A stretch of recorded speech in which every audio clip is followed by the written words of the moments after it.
जम्मू संवाद में आपका स्वागत है और मैं हूं ललित खजूरिया। सभी देशवासियों को गणतंत्र दिवस की हार्दिक बधाई। और ये गणतंत्र ही हमें इतना ज़्यादा ताकत देता है, संविधान ताकत देता है कि अगर किसी के साथ कुछ गलत हो रहा है तो वह अपनी आवाज़ बुलंद करके वहाँ पर बता सकता है। तो आज का दिन जो है वो उन सब के लिए महत्वपूर्ण है।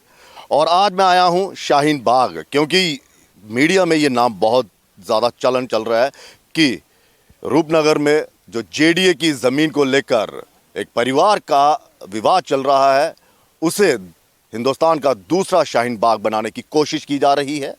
ये बड़े बड़े वकील कह चुके हैं, बड़े बड़े नेता कह चुके हैं, लेकिन हमने पहले दिन से यहाँ से रिपोर्टिंग की।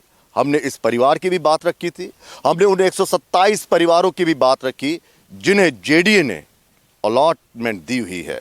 लेकिन मसला इतना ज़्यादा पेचीदा हो गया है कि ना तो उन्हें उनका हक मिल रहा है, ना ही इस पीड़ित परिवार को मिल रहा है, जो कह रहे हैं कि ये ज़मीन हमारी है और हम प्रताड़ित हुए हैं। इसी पर चर्चा करने के लिए शेख शकील जी हमारे साथ हैं, जिन पर अब ज़बरदस्त आरोप लग रहे हैं कि ये कम्युनल हो गए हैं। कल तक ये देशभक्त थे, लेकिन अब ये सांप्रदायिक हो गए हैं। चलिए, जो भी कहना वो कह लीजिएगा, लेकिन इनसे आप बात करेंगे। सर, पहले तो आपको मुबारक 26 जनवरी, और बड़ा मुबारक वाला दिन है कि आप इन लोगों के हकों की बात कर रहे हैं। और 127 भी मुझे लगता है उनकी भी करोगे आप, जो परिवार है। ललित भाई, तमाम देशवासियों को और मेरे जम्मू कश्मीर के वासियों को, ख़ास तौर पर मेरे डुग्गर वासियों को मेरे दिल की गहराइयों से 26 जनवरी की गणतंत्र दिवस की बहुत बहुत मुबारक है। और मैं आज आपके माध्यम से अपने जम्मू वासियों को ये बताना चाहता हूँ, पूरे 11:30 बजे यहाँ पे राष्ट्रीय ध्वज जो है वो लहराया गया, वो आप देख रहे हैं। और कौमी तराना जो है वो यहाँ पे बजाया गया, पढ़ा गया, और तमाम इस लोकेलिटी के लोग वो यहाँ पे मौजूद थे। और आप देख रहे हैं कि यहाँ पे जो एक फेस्टिविटी का एक आप मौसम देख रहे हैं, इससे आप अंदाज़ा लगा सकते हैं कि क्या ये शाहीन बाग है, क्या ये पलोड़ा है, क्या ये हिंदुस्तान है, और क्या यहाँ पे योम जमहूरिया मनाया जा रहा है या नहीं मनाया जा रहा है। आपने एक बड़ी खूबसूरत बात कही कि मेरे चंद साथी जो हैं आज वो मेरे क्रीडेंशियल्स पे कुछ क्वेश्चन मार्क रेस कर रहे हैं। मैं सिर्फ एक बात कहना चाहता हूँ, जिस तरफ मैंने कल भी इशारा दिया था। 2008 में जब हमारा बम बम बोले का एजिटेशन चला, अमरनाथ लैंड रो, आप 2008 की तमाम वीडियोस को निकालिए, तमाम सीआईडी की फाइल्स को टटोलिए कि एनडीटीवी पे जाके जम्मू कश्मीर का, ख़ास तौर पर जम्मू का पक्ष और हमारे हिंदू भाइयों का शक थोड़ी ना है। मैं ललित भाई 14 साल पुरानी बातों को छोड़िए। ललित भाई मैं आपको एक चीज़ कहना, शक है क्या? नहीं खुद पर? नहीं, पता क्या बात है, क्योंकि जो हमारे यंग जनरेशन है, और वैसे भी आज लोगों की जो यादाश्त है बड़ी कमज़ोर होती है। अभी हम ये भी तो भूल गए कि जो हमारे 12 यात्रु माता के भवन में जो कुचल के मारे गए, अभी तो उनकी अकाउंटेबिलिटी जो सेट होनी थी, हम वो भी तो भूल गए। वो संस्थाएं जो बड़ी बड़ी धर्म संसद करती हैं, हिंदू राष्ट्र की बात करती हैं, ज़रा वो ये बात नहीं करती कि भाई ज़रा मालूम तो करें। वो इंक्वायरी पैनल की इंक्वायरी की बात करेंगे। ये मसला जो है अब कहाँ जाकर ख़त्म होगा? ललित भाई, मैं आपको एक चीज़, कोई हल तो होना चाहिए ना। बिल्कुल हल होना चाहिए। मैं आपको एक चीज़ कहूँगा ललित भाई, सबसे पहले मैं चाहता हूँ आप हमारे जम्मू के लोगों को जो भू माफिया है उनकी शक्ल दिखाइए। भू माफिया की मैं दिखा दूंगा, पहले मैं कम्युनल बंदे से तो बात कर लूँ। जी, बात ऐसे है ललित भाई, एक तो चीज़ बिल्कुल मैं स्पष्ट कर देना चाहता हूँ, इस प्लेटफार्म को हम पॉलिटिसाइज नहीं होने देंगे और ना ही ये प्लेटफार्म शाहीन बाग बनेगा। और दूसरी बात जो आपने कहा कि ये मसले का हल क्या है, मैं आपको बता दूं, 19 तारीख को फर्स्ट राउंड ऑफ टॉक्स जो है सरकार के जो नुमाइंदे थे डिस्ट्रिक्ट एडमिनिस्ट्रेशन के साथ हमारा हो चुका है। लिखित में जो हमारे एडवोकेट हैं कुरैशी साहब, उन्होंने लिखित में, सरकार ने हमसे पूछा था आपकी मांगें क्या हैं, तो वो जो मांगें हैं वो सरकार के पास चली गई हैं। The final call has to be taken by the LG administration. उनको फैसला लेना है कि भाई इन लोगों का फैसला आपको करना क्या है। हम बार बार एक चीज़ कह रहे हैं, जो संविधान मेरे 126 परिवारों के लिए है, वही संविधान इन गरीब लोगों के लिए भी है। हम एक ही चीज़ चाहते हैं कि एक आंख से दोनों को देखा जाए। मैं पिछले 15 दिन से एक बात आप पर सवाल इसलिए उठ रहा है कि आप एक ही आंख से देख रही हो ना। जी, आप पिछले 15 दिन से यहीं पे हैं। वो 127 फैमिली कह रही हैं कि अगर ये दोनों आंखें से देख रहे होते, ये आरोप है, जी जी, तो आप उनसे भी मिलते, उनका भी दर्द जानते। लेकिन आपको कहीं ना कहीं इसमें फुटेज मिल रही है। जी। देखिए, बात करनी कहते हैं ना, बात तो इस टाइम चल रही है। मैंने आपको कल भी बताया, मैं रोज़ बावाज़े बुलंद एक बात कह रहा हूँ। वो 126 लोग पंजाब से नहीं आए हुए, वो कोई राजस्थानी नहीं है, कोई झारखंड, ना ही ये परिवार बाहर से आया। ना ये परिवार जो है ये रोहिंग्या परिवार है या कोई बांग्लादेश या अफ़गानिस्तान से आया हुआ है। जैसे ये हमारे लोग हैं वैसे वो हमारे अपने हैं, जम्मू कश्मीर के हैं, मेरे बहन मेरे भाई। और एक मेरा रिस्पेक्टेड कुलीग है जिसको हमने भारी भूकंप वोट देकर बार एसोसिएशन का जनरल सेक्रेटरी बनाया है। और एक वकील को मैं आपको बता दूं, जो खासकर एक स्ट्रगलर है, उसको छत चाहिए होता है। और ख़ास तौर पर जो हीरानगर से, कठुआ से आया है, उसको जम्मू में मकान, उसकी पीड़ा आरोपों की बात करो जो आप पे आरोप। मैं एक बात एक डे वन से कह रहा हूँ, कपट 126 परिवारों के साथ भी जेडीए ने किया और धोखा जेडीए ने इन लोगों के साथ भी किया। तो आरोप आप पर यही लग रहा है ना कि आप यहाँ पर तो आप आवाज उठा रहे हैं, जी। उनकी आप आवाज नहीं सुन रहे। सर, मुझे तो किसी ने रुजू नहीं किया, किसी ने मुझे रुजू नहीं किया, ये मैं आपको बता दूं। और मैं खुद ही उनसे वन साइड लव कर रहा हूं ललित भाई। ऐसा लव है जो दिखाई नहीं दे रहा। आपको क्यों नहीं दिखाई दे रहा? जब मैं कह रहा हूं कि मुझे उनसे पूरी हमदर्दी है, मैं कह रहा हूं मुझे उनसे पूरी हमदर्दी है, उनसे पूरा प्यार। अब आप मुझे बताइए मैं प्यार का इजहार कैसे करूं? वो कह रहे हैं कि हमसे मुलाकात तो करते। आप मुझे बताइए ना। क्या आपको लगता है कि उनको भी यहाँ पर टेंट लगाना चाहिए ताकि आप जो हैं वो सेंटर में बैठे, एक नज़र से उनको देखें, एक नज़र से उनको देखें, और लड़ाई बराबर की चलती। ललित भाई, मेरे रिस्पेक्टेड कुलीग, मुझसे छोटे हैं वो, जो इस टाइम 126 परिवारों की नुमाइंदगी कर रहे हैं, अगर वो ये कहें कि शेख शकील को हमने राब्ता किया और उसने हमारी बात करने से इनकार किया, हमें मिलने से इनकार किया, ये मैं पब्लिकली एक स्टेटमेंट आपको दे रहा हूँ। और मैं आपको कह रहा हूँ कि मैं खुल के कह रहा हूँ कि मेरा पूरा इजहार हमदर्दी, मेरा नहीं, इन लोगों का भी। और हम कह रहे हैं हमारी उन 126 परिवारों के साथ कोई लड़ाई झगड़ा नहीं है। सर, यहाँ पर ये मसला इतना मतलब सांप्रदायिक क्यों बन गया? क्यों ऐसा हो गया कि लोग इसे शाहीन बाग का नाम देने लगे? क्यों ऐसा मसला कैसा बन गया? हालांकि वो शाहीन बाग भी जो था वो कोई कम्युनल नहीं था, वहाँ पे भी बड़े बड़े दूसरी धर्म के लोग भी बैठे थे, ऐसा नहीं। लेकिन क्यों इस तरह के सवाल क्यों उठ पड़े? क्या यहाँ से जो तकरीरें हुई वो ये बयान कर रही थी कि हाँ, कि इसे कम्युनल रंग दिया जाए, और वो कम्युनल रंग जो है वो ये जो आपका जो स्ट्रगल है, जो आपका ये प्रदर्शन है, उसमें रंग गया? ललित भाई, आपने बड़ा अच्छा क्वेश्चन किया है, जो कि नीड ऑफ द आवर है, जिसको आंसर करना बड़ा ज़रूरी है कि ये बात कहाँ से उठी, किसने कहा और ये बात क्यों उठी। मैं आपको बताता हूँ। एक तो सिवाय डे वन से, सिवाय भारतीय जनता पार्टी के, थोड़ा सा कैमरे में थोड़ा एक तो सिवाय भारतीय जनता पार्टी के तमाम सियासी व समाजी जो तंजीमें हैं जम्मू की, उन तमाम के लोग जो हैं वो इस धरना साइट पे आए। उन तमाम लोगों ने, माइनस भारतीय जनता पार्टी, अपनी जो सहानुभूति है वो इन विक्टिम परिवारों के साथ रखी। कहीं ना कहीं भारतीय जनता पार्टी जो ये सोचती है कि वो हमेशा गुज्जर्स की बात करती है, जिन्होंने इनके लिए फॉरेस्ट राइट एक्ट लाया, जिन्होंने इनके लिए वो कह रहे हैं कि हमने पॉलिटिकल रिजर्वेशन दी, उनको तो लगता है कि ये तो गुज्जर तो एक बहुत बड़ा वोट बैंक जो है ये तो हमारे हाथों से शायद छिन रहा है। और जिस तरीके से, और ऊपर से आप देखिए जो भारतीय जनता पार्टी ने पोजीशन ली, ऑफिशियल पोजीशन, रैना साहब भी कह रहे हैं कि इनके साथ ज्यादती हुई। ये बात उनको क्यों कहनी पड़ी? एक तरफ से रैना साहब कहते हैं कि ये बहुत गलत हुआ, दूसरी तरफ से उन्हीं के पार्टी के एक्स एमएलसी कहते हैं कि जो जेडीए का एक्शन है वो जस्टिफाइड है। तो आपको लगता नहीं कि ये भारतीय जनता पार्टी का जो आपस का तजाद है, और जिस तरीके से ये तो सवाल पूछा था कि खुलकर क्यों नहीं आ रहे हैं। मैं आपको बता रहा हूँ, आपने मुझे कारण पूछा ना कि ये शाहीन बाग क्यों बना, और जिस तरीके से जिन लोगों ने सोचा था कि शायद ये धरना एक दिन चलेगा या 2 दिन चलेगा और शायद तीसरे या चौथे दिन ये लोग अपना माल मवेशी लेके शायद जंदरा चले जाएंगे या कहीं धरना ये उसी दिन पता चल गया था कि लंबा हो जाएगा जब महबूबा मुफ्ती जी यहाँ पर आई। उन्होंने ट्वीट किया कि देखो मुसलमानों गुजरों के साथ बड़ी ज़्यादती हो रही है, इस मुल्क में सब कुछ ये हो रहा है। फिर तालिब हुसैन यहाँ पर आया, यहाँ पर वो बैठा, फिर कहीं उसने यहीं से कहीं किसी चैनल को उसने वो दिया कि मुसलमानों पर जुल्म हो रहा है।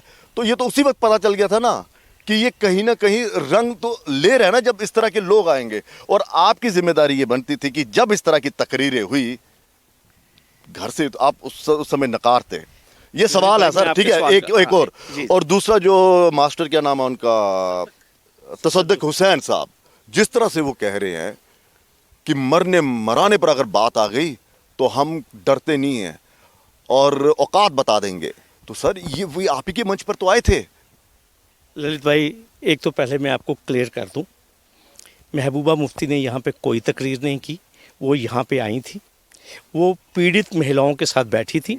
उसके बाद उन्होंने सिर्फ कोई 1 आधे मिनट की बाइट दी है। रिकॉर्ड है, आप रिकॉर्ड चेक कर लीजिए। क्योंकि आप देखिए ना, मेरी बात सुनिए, वो एक पॉलिटिकल जमात की अध्यक्ष हैं जिन्होंने निकाह किया था भारतीय जनता पार्टी से। मैं तो साफ बात करता हूँ ना। तो तलाक भी तो हो गया ना। तो तलाक हो गया ना। उस वक्त वो देशभक्त थी। पता चला कि भाई ये तो इस्लामिस्ट हैं, जिहादी हैं, तो तलाक हो गया। अब वो आपस में सियासत तो खेल रहे हैं।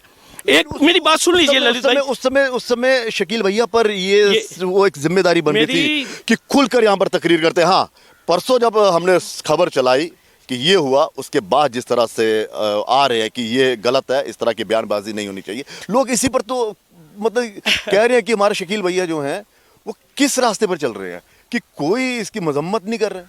ललित भाई, मैं आपको एक चीज़ कह दूँ, मैंने खुल के मैं आपको कह देना चाहता हूँ, हमारी मौजूदगी में ये प्लेटफॉर्म मिसयूज़ नहीं होगा। ये मैं आश्वासन अपने पूरे जम्मू शहर को देना चाहता हूँ, पूरी रियासत के जहन में तो चला गया ना। लोगों के जहन में लोग शेख शकील को जानते हैं। और मैं आपको एक चीज़ कह दूँ, जिस बयान को लेकर आपने परसों रात को जो स्टोरी की थी, मैं आपको क्लियर कर देना चाहता हूँ और तमाम जनता को क्लियर कर देना चाहता हूँ, वो बयान इस धरती से नहीं गया। ये मैं आपको बता दूं, ना इस धरना स्थली से दिया गया है। वो जिन पॉलिटिकल एक्टिविस्ट का बयान है वो उन्होंने अपने निवास स्थान से दिया है। और वो यहाँ पर आए तो थे ना, यहाँ पे आए थे, लेकिन वो बयान यहाँ से नहीं हुआ। मैं आपको आश्वासन देता हूँ ललित भाई, वो यहाँ से नहीं हुआ। और ये आप भी जानते हैं। इस तरह की बयानबाजी कहीं ना कहीं इस मसले को रोज ज़्यादा उलझा रही है। देखिए, मैं आपको एक चीज़ पहले कह रहा हूँ कि इन लोगों को अपने मसले का हल चाहिए। ये लोग नहीं चाहते यहाँ से सियासत हो। सर, मुझे थोड़ा ना लोगों को ये बताइए, अब थोड़ा कानूनी पहलू पर हमें बताइए, ये पूरा मसला क्या था? ये कोर्ट में गए, अब वो जब उनके वकील से बात होती है वो कहते हैं ये कोर्ट में केस हार चुके हैं। उन्होंने जब कहा कि रोशनी एक्ट के तहत इनको कॉम्पनसेट किया जाए या इनकी ज़मीन के नाम किया जाए, तो कोर्ट ने कहा कि ये तो पहले ही क्वैश हो चुका है, इसका कोई वजूद ही नहीं है। और दूसरा कोई विकल्प, रेमेडी जो कहते हैं ना, वो मुझे पता नहीं, मतलब दूसरा कोई रास्ता, तो वो क्या रास्ता था? ललित भाई, एक तो मैं आपको बताऊं, जिस दिन से ये मामला सामने आया है, ख़ास तौर पर वो तमाम लोग जो इन पीड़ित परिवार को भू माफिया कह रहे हैं, भू माफिया। और मैं एक बड़ी आपसे ललित भाई, कल से मैंने एक नया एक शब्द इजाद किया है। अब गुजरों की 2 किस्में हैं। ये आप सुन लीजिए सभी, आपके माध्यम से मैं सरकार से भी शेयर करना चाहता हूँ कि आप इनको एसटी सर्टिफिकेट देंगे, उसमें 2 कैटेगरीज मेंशन कीजिए। एक गुज्जर नेशनलिस्ट, एक सर्टिफिकेट में लिखा जाना चाहिए गुज्जर नेशनलिस्ट, और दूसरे में लिखा जाए सर्टिफिकेट में LG, लैंड ग्रैबर, भू माफिया। क्यों? क्योंकि जिस तरीके का नैरेटिव एस्टैब्लिश करने की कोशिश की जा रही है कि भाई गुजरों का काम है ज़मीनों पे कब्ज़े करना, इनका काम है बस जहाँ पे खुली ज़मीन नज़र आए उसके ऊपर पड़ जाओ, ठीक है, ये नैरेटिव जो है सेट करने की जम्मू जेडीए में तो यही कह रहा है जी। कि इन्होंने इस जमीन को हड़प लिया। ललित भाई, सिर्फ आपकी जानकारी के लिए, जब जेडीए का गठन हुआ उनको जो लैंड बैंक दिया गया वो था 89,000 कैनाल्स, और जो फिजिकल लैंड थी जेडीए के पास वो थी 9,000 कैनाल। और ये सिर्फ हाई कोर्ट की इंटरवेंशन के बाद, जब इन्वेस्टिगेशन टीम्स कॉन्स्टिट्यूट हुई, फिर उसके बाद लैंड डिमार्केट होना शुरू हुई। फिर उसके इसका बाद क्या ये यहाँ पे? मैं इसी बात पे तो आपके पास आ रहा हूँ। पहले मैं आपको जेडीए की जो परफॉर्मेंस है, मैं आपको जेडीए की परफॉर्मेंस के बारे में बताना चाहता हूँ। जेडीए तो रहा ही विवादों में है। देखिए मेरी बात सुनिए, आपने एक सेकंड बात करें। एक सेकंड। देखिए, मैं जेडीए की आपको बात बताना चाहता हूँ। आपने बात की एक डिवीजन बेंच की जजमेंट की, जिसको बार बार ये कहा जा रहा है कि ये पीड़ित परिवार जो है, आज जितनी भी इनके लिए बहस की जा रही है, ये तो अदालत में बहस होनी चाहिए थी। क्योंकि जो वीडियोस में देखता हूँ, अपने फाजिल दोस्तों की बात सुनता हूँ, वो कहते हैं भाई ये तो मुकदमा हार चुके हैं। तो भैया, हम पढ़े लिखे लोग हैं ना। वो 16 दिसंबर 2021 का ऑर्डर है। वो जो ऑर्डर है वो हमारे चीफ जस्टिस साहब का ऑर्डर है। वो उस याचिका में पास हुआ ललित भाई, जो 2015 में इस पीड़ित परिवार ने दायर की कि हमें रोशनी के तहत मालिकाना हकूक जो हैं वो दिए जाएं। वो पिटीशन चलती रही 16 दिसंबर 2021 तक, मीन्स के आज से 1 महीना पहले तक। हाई कोर्ट में जब उसकी सुनवाई होती है तो हाई कोर्ट ने ये कहा कि भाई रोशनी एक्ट जो है, हमने जो गीता मित्तल और राजेश बिंदल जी की जजमेंट है। यार मैं कंफ्यूज हो रहा हूँ, इसको मत करो। पता क्या, मैं नहीं काटूंगा कुछ, ये अपना वादा रहा, टेंशन नहीं लो, बस टेंशन। तो उन्होंने ये कहा कि भाई रोशनी एक्ट को तो अनकॉन्स्टिट्यूशनल डिक्लेयर किया गया है, तो लिहाजा आपको रोशनी एक्ट के तहत जो है वो मालिकाना हकूक नहीं मिल सकते हैं। आपकी पिटीशन जो है वो इनफ्रक्चुअस हो गई है। आप एक काम कीजिए, हम आपको लिबर्टी देते हैं, आप कहीं और पे तलाश कीजिए कि किस फोरम में आपने जाना है, ये किस तरफ इशारा है। क्या उस जजमेंट में बड़ी प्रेस कॉन्फ्रेंसेस भी हुई, रोज़ लोग उस ऑर्डर को पढ़ रहे हैं। क्या ललित भाई उस ऑर्डर में ये लिखा है कि जेडीए को लिबर्टी दी है कि आप जाइए और इस लैंड को रिट्रीव कर लीजिए सैफ अली और उसके परिवार से?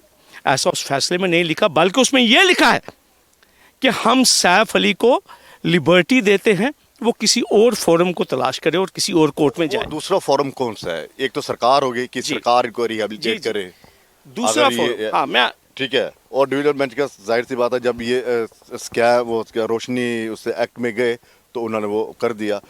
क्योंकि रोशनी में इसलिए गए ना कि वो जो LB6S432 में जो गर्दौरी 1956 में दिखानी थी वो नहीं दिखा पाए, तभी ये रोशनी में गए।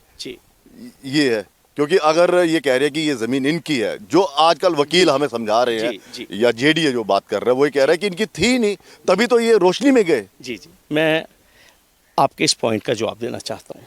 पहले मैं इस बात को क्लियर कर लूँ। आपने पूछा कि वो कौन सी फोरम है जहाँ इनको जाना है, जहाँ के लिए डिवीजन बेंच ने इनको लिबर्टी भी दी है।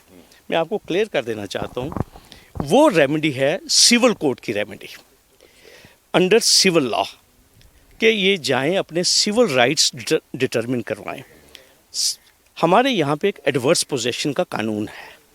एडवर्स पोजेशन का कानून ये है कि अगर आप 12 से लेकर 15 या 20 साल तक किसी ज़मीन के ऊपर काबिज़ हैं, तो आप सिविल कोर्ट में जाकर अपना पोजेशन अगर इस्टेब्लिश करें, आप ये कहें कि जनाब मुझे वहाँ पे इसी ज़मीन के ऊपर मेरा पानी का कनेक्शन भी है, मुझे यहाँ पे रहते हुए 15-20 साल हो गए हैं, तो इसके ऊपर एक सेटल्ड लॉ है। और अभी 3 महीने पहले सुप्रीम कोर्ट ने इसके ऊपर एक लैंडमार्क जजमेंट भी दी है। ये आपने मुझे क्वेश्चन किया, मैं तभी समझाना चाहिए। दूसरी बात जो आप कह रहे हैं कि ये लोग बात करते हैं, इनका क्लेम जो है वो S432 और LB6 में नहीं बनता।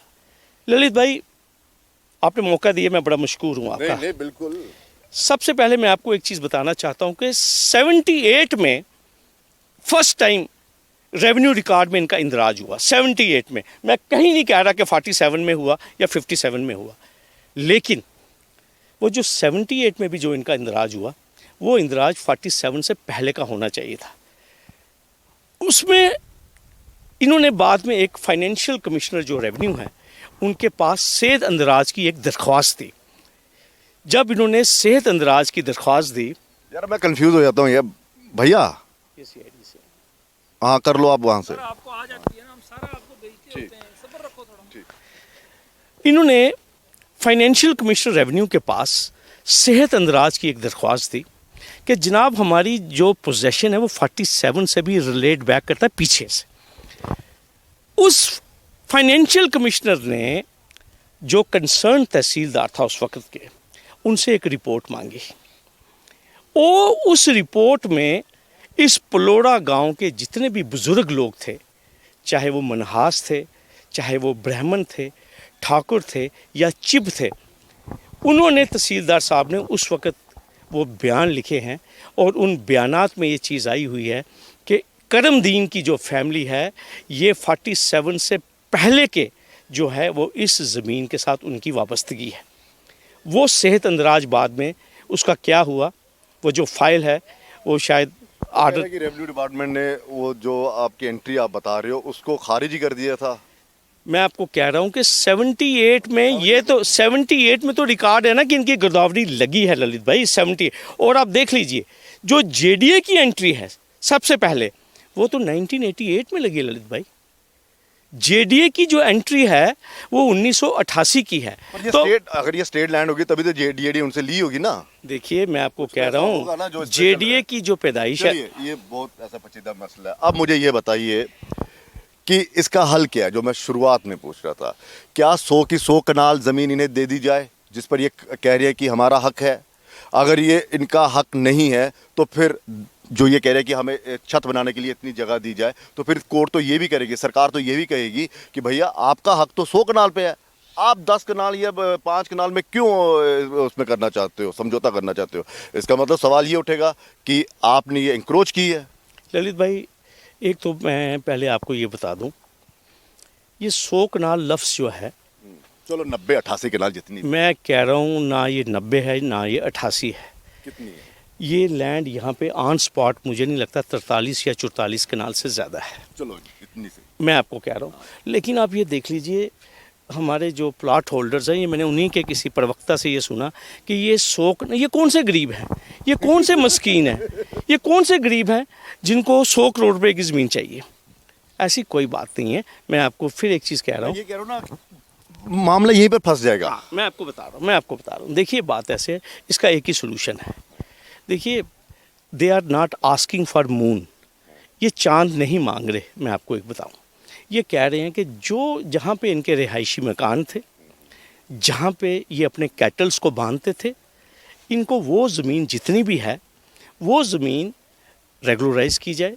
जो इनसे डेवलपमेंट चार्जेस इन्होंने लेने हैं वो ले लीजिए, और जो बकिया ज़मीन बचती है वो जेडीए जो है, जो भी चाहती है जेडीए उसके ऊपर करना, चाहे कॉलोनी बनानी है, प्लॉट होल्डर्स को देनी है। लेकिन क्योंकि ये 100 साल से ज़्यादा, अब आप कहेंगे यहाँ से इनको उठा के इनको आरसपुरा के किसी सुचेतगढ़ में कहीं आप बॉर्डर पे या वहाँ घराना वेटलैंड के किनारे कहीं आप इनको छोड़ेंगे, या आप इनको कहेंगे कि नहीं इनको रामनगर के ऊपर डुडू बसंतगढ़ में या वहाँ गंद टाप के ऊपर इनको किसी धार के ऊपर आप ले जाएंगे, वहाँ ये जाने के लिए तैयार नहीं है। इनकी एक ही डिमांड है कि जो ज़मीन इनके पास है, जहाँ पे इनके रिहायशी मकान, जहाँ पे इनके 300 जानवर जो हैं, वो ज़मीन जितनी भी बनती है आए जेडीए उसकी मेजरमेंट करे, ठीक है। मतलब ये जो जैसे 7-7 मरले प्लाट की जो बात चल रही है, उन्होंने पैसे दिए, ये पैसे देने के लिए तैयार हैं क्या फिर? देखिए मैं आपको फिर कह रहा हूँ, जो डेवलपमेंट चार्जेस बनते हैं, जो रेगुलराइजेशन चार्जेस बनते हैं, जो जेडीए ने बाकी लोगों से भी डेवलपमेंट के रेगुलराइजेशन के जो चार्जेस लिए हैं वो इनसे लिए जाएं। ऐसी बात नहीं है, ये कोई देश कोई अलग कानून तो है नहीं इनके लिए भी, ये भी उसी संविधान को मानते हैं जो संविधान हमारे उन 128 भाइयों के लिए, ये भी तो वही चीज़ कह रहे हैं। अब ये हो गया, ये मसला तो आपने हल बता दिया, ये है इसका हल। अब आते हैं शकील भैया जी के ऊपर, ठीक है। आवाज़ उठ रही है कि शकील जी की जो पहचान है वो एनक्रोचर्स के खिलाफ है जी। वो जितने भी लैंड ग्रैबर्स हैं उनके खिलाफ होती है, लेकिन आज शकील जी यहाँ पर बैठ गए। बड़ी अच्छी बात की आपने ललित भाई। ये पर्सनल मत लीजिएगा, मैं देखो जो पब्लिक कह रही है आपका मालूम, मेरा मैं सवाल तो पूछूंगा ना। जिस तरह आप मुस्कुरा रहे हैं तो आप देखिए मैं उससे ज़्यादा मुस्कुरा रहा हूँ, क्योंकि जब इस किस्म की जंग में आपने हाथ डाला है तो फिर मुझे लगता है कि अनकंफर्टेबल क्वेश्चंस के लिए आपको तैयार रहना चाहिए। ललित भाई, ये बात बिल्कुल सही है, मैं भू माफिया के ख़िलाफ़ हूँ, मैं लैंड ग्रैबर्स के ख़िलाफ़ हूँ। और मैं आपको एक चीज़ बता देना चाहता हूँ, 2011 में PIL number 19/2011 professor SK Bhalla versus state of JNK, आप पूरी इस हाई कोर्ट का जो 1929 में बनी है, आप इसका रिकॉर्ड चेक कर लीजिए। ये पहली रिट पिटीशन है जिसने भू माफिया के ख़िलाफ़ ऐलान किया, जंग ऐलान किया। और मैं आपको बता दूं ललित भाई, आप अगर उस पिटीशन में देखेंगे, आप देखिए हमने क्या कहा है कि जो सरकारी ज़मीनों पर पॉलिटिशियंस ने कब्ज़े किए हैं, जो सरकारी ज़मीनों पर VVIP एनक्रोचर्स बैठे हैं, जो सरकारी ज़मीनों पे कमर्शियल इस्टेब्लिशमेंट्स हैं, उनको भू माफिया से खाली करवाया जाए। आपको कहीं पे मेरी याचिका में ये नज़र नहीं आया होगा कि जिस गरीब ने शेल्टर बनाया है, जिस नोमैड ने अपना कुल्ला बनाया है, आप उसको खाली कराइए। मैंने कल भी एक बात कही कि इतना ज़ोर दिया जा रहा है ललित भाई 16 दिसंबर 2021 के आर्डर का, और 20 दिन में JDA बुलडोज़र लेकर यहाँ पहुँच गई, लेकिन 9 अक्टूबर 2020 को जब गीता मित्तल और राजेश बिंदल जी ने हिस्टोरिक जजमेंट दी अगेंस्ट लैंड माफिया, और उस जजमेंट के 70 पेजों में 10 पेज डेडिकेट किए खसरा नंबर 781 गांव दिल्ली में, मार्बल मार्केट में। आपको पता, मैं बार बार उसका जिक्र करता हूं, और हम बार बार वो खबर चलाते हैं, आप बार बार वो खबर चलाते हैं, और आपके बिना चलाता भी कोई नहीं। मैं आपको बार बार ये चीज़ कहूँगा, मेरा ये कंसिस्टेंट स्टैंड है कि आप VIP एनक्रोचर्स के खिलाफ एक्शन क्यों नहीं लेते। लोग तो ये भी कह रहे हैं ना कि इसकी आड़ में ये नहीं हो सकता ना, अगर वो गलत है तो आप जो गलत करें उनके साथ हो जाएंगे। सवाल नहीं पैदा होता। मैं आपको कहता हूँ, आप गाज जो है ऊपर से शुरू कीजिए। देखिए मुझे, मेरी आप प्रेशर बनाए ना आप। हाँ, प्रेशर तो हमने इसलिए, तो आप मुझे बताइए, मैं रोज कविंदर गुप्ता सरना बिंद्राबन गुप्ता क्यों नाम ले रहा हूँ? मैं लोग चाहते होंगे कि आप भी इनके सामने टेंट लगा के बैठ जाए। फिर मैं आपको बार बार कह रहा हूँ, मैं सरकार को, LG इंतज़ामिया को खसरा गिरदावरियाँ मेंशन कर रहा हूँ, खसरे नंबर मेंशन कर रहा हूँ। ये छोटे छोटे कुल्ले जो सामने बन रहे हैं एक्स मिनिस्टर्स के, मैं सरकार को ये सामने दिखा रहा हूँ कि भैया आप अपनी जो तलवार है, अपनी जो गाज है, वो गरीब आदमियों पे मत फेंकिए। आप शुरुआत कीजिए ऊपर से, मैं आपके साथ चलूँगा, मैं आपको बताऊँगा कौन सा खसरा नंबर है। फिर अगर वो आपको आप उनके साथ चलेंगे, वो चलते चलते यहाँ पे आ जाएंगे, फिर आप क्या करोगे? देखिए मैं आपको एक चीज़ पहले कह रहा हूँ ललित जी, वहाँ तलवार नहीं चलेगी, ये मैं आपको बता दूं। बहुत अपने हाथों से अपने बच्चे का कत्ल नहीं होता ललित जी। मैं आपको एक चीज़ बताऊं, जहाँ पे, सुन लीजिए मेरी बात, जहाँ पे 4-4 बैंक्वेट हॉल हों, जहाँ पे एक पावरफुल मीडिया हाउस जो सुबह से लेकर शाम तक सरकार का, आप कहते हैं ना, प्रचार डमरू बजा रहा हो, ठीक है, अपने हाथों से वो कत्ल नहीं होते ललित भाई। मैं आपको फिर कह रहा हूँ, और फिर आज मैं 15 दिन से बावाज़े बुलंद कह रहा हूँ, खसरा नंबर 1789 विलेज कैंक, तहसील बलवाल, वहाँ पे गिरदावरी में, मेरी आप बात सुन लीजिए, मुझे नाम लेने दीजिए, क्योंकि VIP एनक्रोचर हैं। उनका नाम है कविंदर गुप्ता, सन ऑफ बिंद्राबन गुप्ता। लेकिन उनके साथ इत्तेफाक होता है ना सर, कोई उनके नाम की ज़मीन उनके नाम कर देता है। देखिए यही तो प्रॉब्लम है, वो कहते मैं हूँ ही नहीं। अगर मैं हूँ तो ये ज़मीन डोनेट कर दीजिए गौशाला के लिए। और ये जो आप मुझे बात कह रहे हैं ना कि एनक्रोचर तो एनक्रोचर है, तो मेरी आप बात सुनिए, मैं आपको फिर कह रहा हूँ, अगर ये एनक्रोचर होते, ये भू माफिया होता, ललित भाई मैं इस टेंट के नीचे कभी नहीं आता। मैं आपको साफ बात कह रहा हूँ, you have to distinguish between a encroacher जिसने फोर्सफुली, जिसने अपने दम पे, जिसने वेपन से, जिसने रिवॉल्वर से कब्जा किया है। और आज मैं आपको चीज़ बता देना चाहता हूँ, इसी खसरा नंबर 781 में जब स्वैन साहब SSP जम्मू थे तो पुलिस की पिकेट लगी थी। ये रिकॉर्ड है, बिल्कुल। ये विजिलेंस की फाइल में है। मतलब आपका कुल मिलाकर ये कहना है कि अगर लैंड ग्रैबर्स और एनक्रोचर्स के खिलाफ कार्रवाई करनी है तो टॉप से कीजिए, टॉप से शुरू कीजिए। मैं साथ चलूंगा आपके, मैं बताऊंगा आपको कौन कौन है ये VIP एनक्रोचर्स। मुझे वो लैंड ग्रैबर से भी बात हाँ, ये सबसे पहले हाँ चाचू जी, ਕੀ ਨਾਮ ਹੈ ਤੁੰਦਾ? ਨਾ ਸਾਈਵੜੀ ਜੀ ਕਦੋਂ ਦੀ ਹੈ ਜ਼ਮੀਨ? 47 ਤੋਂ ਪਹਿਲੇ ਜੀ ਉਹ ਤੇ ਪਰ ਉਹ 47 ਦੇ ਪਹਿਲੇ ਪਰ ਉਹ ਜਿਹੜੇ ਰਿਕਾਰਡ ਅੱਖਾਂ ਦੇ ਕਰਦੇ ਹੈਗੇ ਨਹੀਂ ਹੈ। ਸਾਹ ਬਜ਼ੁਰਗ ਆਦਮੀ ਨੇ ਪਤਾ ਕੋਈ ਨਹੀਂ ਹੈ ਜੀ ਆਏ ਬਾਅਦ ਵਿੱਚ ਗੁਰਦੁਆਰੀ ਕਰਾਈ ਹੈ ਅੱਛਾ ਹੁਣ ਕੀ ਚਾਹੁੰਦੇ ਹੋ ਤੁਸੀਂ? ਹੁਣ ਆਖਿਆ ਜੀ ਨਹੀਂ ਸਾਰੀ ਗੁਰਦੁਆਰੀ ਨਹੀਂ ਸਾਇਆ ਅਸੀਂ ਜਗ੍ਹਾ ਦੇ ਕਿੰਨੇ ਪਰ ਗਰਦੋਰੀ ਹੈ? ਸਾਰੀ ਜੀ 56 ਕਨਾਲ ਪਰ 56 ਕਨਾਲ ਗੁਰਦੁਆਰਾ ਕਨਾਲ ਦੇ ਉੱਪਰ ਹੈ। ਹਾਂ ਜੀ एक लैंड ग्रैबर ये है और दो 56 ਕਨਾਲ ਹਾਂ ਜੀ ਹਾਂ ਜੀ ਲੇਕਿਨ ਹੁਣ ਜਿਹੜੇ ਅੱਖਾਂ ਦੇ ਭਲਾ ਜਿੱਥੇ ਤੁਹਾਡੇ ਮਕਾਨ ਨੇ ਇੱਥੇ ਕਿ ਤੁਹਾਨੂੰ ਜਗ੍ਹਾ ਦਿੱਤੀ ਜਾਏ ਉਹ ਜ਼ਿਆਦਾ ਚੰਗਾ ਹੈ। ਹਾਂ ਜੀ ਉਹ ਜ਼ਿਆਦਾ ਚੰਗਾ ਜੀ ਇੱਥੇ ਲੈਣੀ ਹੈ 56 ਕਨਾਲ ਛੱਡੀ ਹੋਣੀ। ਨਹੀਂ ਆ 56 ਕਨਾਲ ਲੈਣੀ ਜੀ ਆਪਣੀ ਇੱਥੇ ਲੈਣੀ ਜਿਹੜੀ ਗੁਰਦੁਆਰੀ ਸਾਰੀ ਚਲੇ ਕਰਦੀ ਹੈ ਜਿਹੜਾ ਉਹ ਗਰਦੋਰੀ ਤੇ ਉਹ ਆਦੇ ਨਾ ਉਹ ਕੀ ਆਦੇ 1956 ਵਾਲੀ ਗਰਦੋਰੀ ਚ ਤੁੰਦਾ ਨਾਮ ਕੀ ਨਹੀਂ ਹੈ? ਇਹ ਨਹੀਂ ਨਾ ਬਜ਼ੁਰਗ ਕਰਾਇਆ ਜੀ ਉਸਨੇ ਤੇ ਫਿਰ ਹਾਂ ਤੇ ਫਿਰ ਬਾਅਦ ਵਿੱਚ ਲੜਾਈ ਤੇ ਕਾਨੂੰਨੀ ਹੀ ਲੜਨੀ। ਹਾਂ ਉਹ ਨਹੀਂ ਨਾ ਕਰਾਇਆ ਸੀ ਕੌਣ ਲੜਾ ਰਿਹਾ ਤੁਹਾਡੀ ਤਰਫੋਂ ਲੜਾਈ? ਕੋਈ ਲੜਾ ਦਾ ਕੋਈ ਆਇਆ ਵਕੀਲ ਜਿਹੜਾ ਹੈ। ਹੁਣ ਕੋਰਟ 'ਚ ਜਾ ਕੇ? ਹਾਂ ਜੀ ਕੌਣ? ਕ੍ਰੇਸ਼ੀ ਜਾਂਦਾ ਜੀ ਕੁਰੇਸ਼ੀ ਸਾਹਿਬ ਹਾਂ ਜੀ ਹਾਂ ਉਹ ਤੇ ਜ਼ਿਲ੍ਹਾ ਕੀ ਹਰੀ ਹੈ। ਹਾਂ ਉਹ ਨਹੀਂ ਆ ਰਹੀ ਜੀ ਰੋਸ਼ਨੀ ਤੂੰ ਗਵਰਨਮੈਂਟ ਨੇ ਖਤਮ ਕੀਤਾ ਜੀ ਉਹੀਓ ਤੇ ਅੱਖਾਂ ਨੇ ਅੱਜ ਲੈ ਰੋਸ਼ਨੀ ਹੋਈ ਹੈ ਤੇ ਫਿਰ ਕਿੰਨੇ ਤੁਹਾਡੀ ਉਹ ਉਹ ਕਿਸਾਰੀ ਗਈ ਜੀ ਕਿੰਨੇ ਲੱਗੇ ਫਿਰ? ਹੁਣ ਜੀ ਹੋਰ ਕੇਸ ਵੀ ਹੋ ਸਕਦੇ ਨੇ ਜਨਾਬ ਅੱਛਾ ਹਾਂ। ਮਤਲਬ ਕੋਰਟ ਦਾ ਕੀ? ਹਾਂ ਜੀ ਹਾਂ ਤੇ ਉਹ ਜਿਹੜੇ 127 ਪਰਿਵਾਰ ਨੂੰ ਜਿਹੜੇ ਅੱਖਾਂ ਰੇ ਭਲਾ ਜੀਆਂ ਤੁੰਦਾ ਛੱਤ ਜਿਹੜਾ ਬਣੇ ਰਿਹਾ ਤੇ ਸਾਡਾ ਵੀ ਛੱਤ ਇੱਕ ਸੁਪਨਾ ਹੈ ਉਹਦਾ ਸਾਡਾ ਵੀ ਛੱਤ ਬਣਾ। ਸਾਰਾ ਕਬਜ਼ਾ ਹੈ ਜੀ ਉਹਨੇ ਕੀ ਅਲਾਟਮੈਂਟ ਕੀਤੀ ਉਹਨੇ ਜੀ ਉਹਦੇ ਕੋਲ ਨਹੀਂ ਉਹਨੇ ਸਾਰਾ ਕਬਜ਼ਾ ਦਿੱਤਾ ਨਹੀਂ ਕੋਈ ਉਹਨੇ ਘਰ ਬੈਠੇ ਅਲਾਟਮੈਂਟ ਕਰੀ ਹੋਈ ਆ ਇੱਥੇ ਰਹਿੰਦੇ ਹੈ ਪਰ ਨਹੀਂ ਸਰਦਾਈ ਦਾ ਸਾਡੇ ਕੋਲ ਹੀ ਜਗ੍ਹਾ ਸਾਡੇ ਕੋਲ ਹੀ ਜਨਾਬ ਉਹਨੇ ਕੀਆਂ ਦੇ ਤੂੰ ਕਾਗਜ਼ ਨਾ ਪੇਸ਼ ਕਰੀ ਬਾਅਦ ਉਹ ਜਿਹੜੀਆਂ ਕੀਆਂ ਦੇ ਬੈਠੀ ਅਸ ਕਬਜ਼ਦਾਰ ਇੱਥੇ ਵਿੱਚ ਬੈਠੇ ਤੇ ਸਾਰਾ ਮਾਲ ਮਵੇਸ਼ੀ ਇੱਥੇ ਰੱਖਿਆ ਦਾ ਅਸਾਂ ਜਗ੍ਹਾ ਸਾਡੇ ਕੋਲ ਉਹ ਕੀਆਂ ਪਤਾ ਨਹੀਂ ਅੱਗੇ ਪਰ ਕੀ ਨਾਮ ਵੀ ਹੁੰਦਾ ਨਾ।